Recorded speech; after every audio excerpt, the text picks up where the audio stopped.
Hey, it's Clay, and this will be a video chart on ticker symbol TIK. We will take a look at the 30-minute time frame.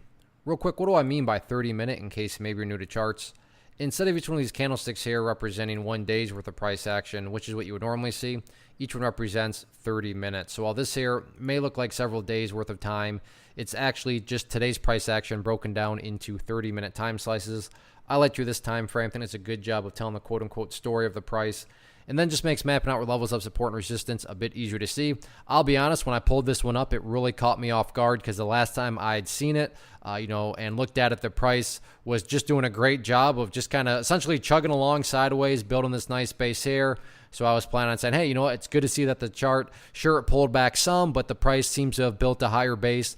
But then the last 30 minutes happened and the dump fest continued. And really, I think the chart, maybe I'm being a little too harsh here, but that essentially kind of ruined it. There's a lot of downward momentum.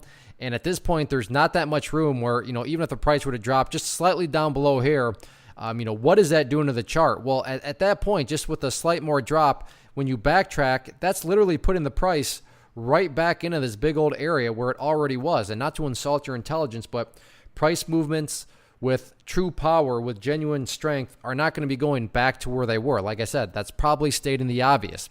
And that's what basically is looking like could potentially happen.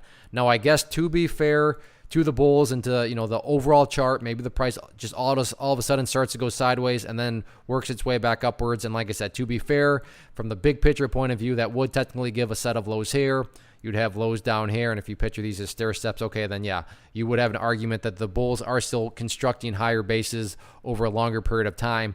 But yeah, that final 30 minutes, in my mind, really ruined the chart because the chart was looking relatively healthy with that nice sideways price action up there. But after that, it's looking like quite a bit of momentum going into next week. So we'll see what happens with it. But, for me, it would not be shocking at all to see the price drift back down below $3 and head right back to where it all started.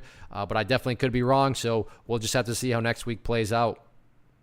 One of the biggest questions I get is, hey Clay, how do you find the stocks that you trade? So what I've done is put together a free resource guide where I talk about the tools that I use to locate stocks that I find interesting and think may have potential. So if that sounds like something that could add value to you as a trader, then click on the image that is up on the screen right now and I will email you the guide. The guide itself is very short and to the point, and best part, it's completely free. Thanks for watching the video. Let me know if you have any questions.